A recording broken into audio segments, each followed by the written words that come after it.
Bonjour à toutes et à tous, bienvenue pour ces tirages sentimentaux de décembre. On va aller voir par signe astro du coup les énergies qui peuvent se présenter à vous. Ça va être un tirage relationnel, vous, l'autre. Ça va sous-entendre quelqu'un face à vous, alors quelqu'un dans votre vie, dans votre tête, dans votre cœur, quelqu'un qui arrive pour vous sur ce mois. En tout cas, on va être dans cette disposition de tirage. Alors bien sûr, ça reste une approche générale. Vous prenez uniquement si ça vous parle.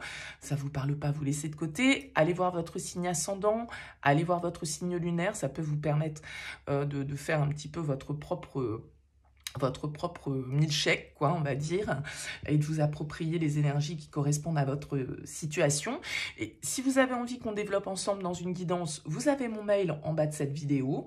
Je fais toujours une approche préalable avant la première consultation pour voir si je cerne bien votre situation actuelle. Donc, dans votre mail, vous me donnez uniquement prénom, date de naissance des personnes concernées, le domaine, c'est pro, c'est sentimental, c'est financier. Pas de questions parce que souvent, dans vos questions, il y a déjà quelques éléments sur la situation actuelle et je préfère partir voilà, d'une page vierge. Pardon. Donc, restez le plus large possible. On va utiliser pour ce tirage le TV Série Tarot et on va aller voir un petit peu comment on va terminer cette année 2024 au niveau sentimental. On se retrouve tout de suite pour le tirage.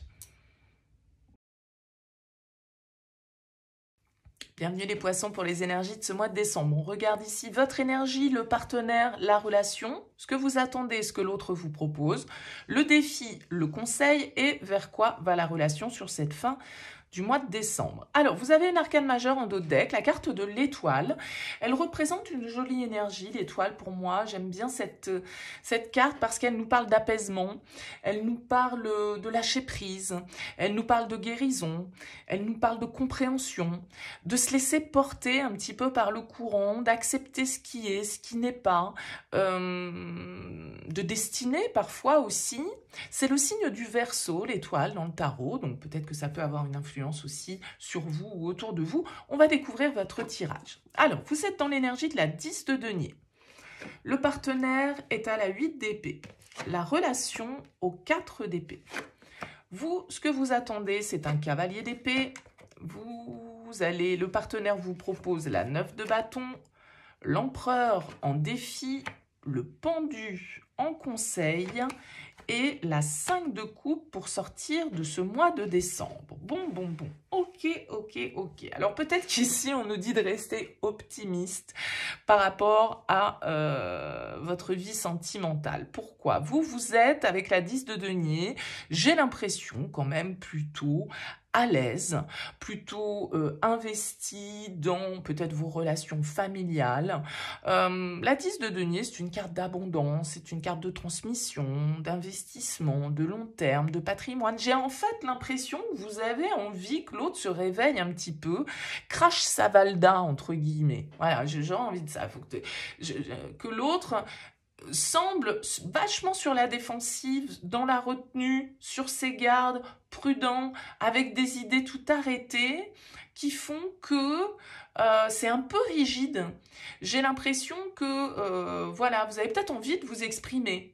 Je ne sais pas si c'est vous, ce cavalier d'épée, ou si c'est une position que vous attendez de l'autre, c'est-à-dire de prendre des initiatives en termes de communication, de dire clairement les choses, honnêtement, franchement, comme je le disais, voilà, de cracher le morceau. Donc, il y a comme une idée ici, avec la 4 d'épée, ce mois de décembre va peut-être être un mois de réflexion, d'introspection, un mois assez calme, justement. C'est peut-être pour ça que vous aimeriez bien qu'il y ait certaines choses qui soient dites. Comme je le disais, le partenaire avec la 8 d'épée dans ses énergies est un peu, se sent pas libre, se sent peut-être un petit peu enfermé dans une case, se sent limité, se sent dans l'incapacité de, fait beaucoup d'efforts ou a l'impression de faire beaucoup d'efforts, mais du coup reste aussi un petit peu prudent sur ses gardes, sur la défensive, en mode protection, en mode prudent sur ses gardes. Et cet empereur qui vient en défi, l'empereur pour moi, il inspire toujours un peu de rigidité quand il n'est pas bien inspecté. C'est-à-dire que l'empereur, il peut nous parler, alors, soit d'un environnement un peu contraignant, d'obligation, qu'on se sent obligé de prendre. Et cet empereur, soit ça peut être effectivement parce qu'il y a un personnage qui est un petit peu rigide, qui est un peu autoritaire, qui est un peu têtu et braqué en fait sur certaines idées, sur une certaine manière de voir les choses, que vous estimez peut-être que eh bien, il y a besoin de discussion, qu'il y a besoin de clarté, qu'il y a besoin de vérité, qu'il y a besoin de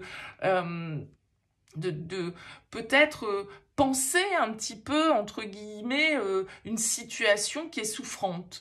Alors ça peut être une autorité, l'empereur peut être un personnage, hein, peut-être qui fait obstacle dans le lien, qui symbolise une forme d'autorité, qui symbolise peut-être une certaine forme de morale.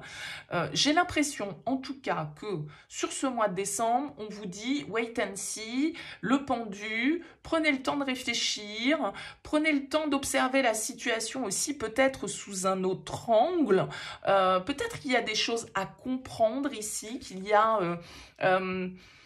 parce qu'il y a quand même une forme de déception, de tristesse ici, de blessure qui ressort. Mais ça peut être le partenaire qui se sent blessé. Et justement, peut-être qu'il y a une situation à apaiser, une autre perspective à donner aux choses ou à la situation. Parce que le 5 de coupe, ici, il nous indique une forme de perte, de sentiment de perte. Il y a quelque chose qui peut-être a été cassé, un petit peu brisé, qui doit être réparé, en fait. Mais ça passe par une forme de lâcher-prise. Alors, est-ce que c'est en lien tout ça avec les racines, la famille, les traditions? Je ne sais pas. On est en période de fête. Est-ce qu'il... Parce que on ne parle pas de conflit, hein, on ne parle pas de prise de tête. C'est pas ça. C'est plutôt l'idée que face à vous, vous avez quelqu'un qui est un peu dans le déni sur certaines choses ou qui se sent en tout cas pas libre de faire les choses ou de dire les choses, qui pense d'une manière voilà, un peu... vous voyez, je sais pas, ce personnage, il est seul, enfermé dans sa cellule. Lui, il est seul, à l'écart des autres. Voilà, il reste un petit peu à l'écart ici. Donc, est-ce que il y a un manque d'investissement, peut-être, tout simplement, par rapport à vos valeurs, par rapport à votre environnement, par rapport à votre famille, que sais-je, qui, du coup, vous laisse un petit goût de déception, parce que, bah oui, c'est quelque chose que vous ne pouvez peut-être pas construire ou avoir, ou vous voyez qui... Mais bon, voilà, je pense que c'est des cartes ici vraiment de lâcher prise, c'est-à-dire qu'il y a des choses sur lesquelles on a le pouvoir éventuellement sur nous-mêmes, on n'a pas de pouvoir sur les autres, sur leur manière de penser, sur leur conditionnement, sur leur point de vue, sur leurs actions, sur leur comportement. Donc, que ce soit le partenaire ou des gens qui vous entourent ici, proches, hein, avec ce 10 de denier, bon, vous ne pouvez pas en fait agir là-dessus. Donc, il faut lâcher prise, ce qui est ce qui n'est pas, et ce qui ne peut pas être, ne sera pas. Bon, voilà. Et tout compte fait, c'est pas parce qu'on va chercher à ramer à contre-courant qu'on va avancer. On va plutôt s'épuiser, donc il vaut mieux baisser, voilà, jeter les armes et se dire, bon, ok, c'est comme ça, quoi. Bon, écoutez, dites-moi en tout cas, parce que c'est toujours intéressant pour moi d'avoir vos retours et puis de voir comment vous vous imprégnez de ce message. J'ai quand même une impression de calme sur le tirage, comme je le disais, il n'y a pas de drame, hein. Simplement, il y a peut-être une situation sur laquelle il nous faut réfléchir, une autorité là une rigidité qui nous Il y a quelque chose, en fait, comme un cadre qui bloque, comme, je sais pas. Alors, est-ce que c'est un contrat? Est-ce que c'est un environnement? Est-ce que c'est, je sais pas moi, une autorité? Parce que c'est une relation dans le cadre professionnel, que sais-je? Bon, vous voyez, je sais pas comment vous l'imprégnerez. C'est pour ça que c'est intéressant pour moi d'avoir vos retours. En tout cas, merci pour votre écoute. Je vous dis à très vite.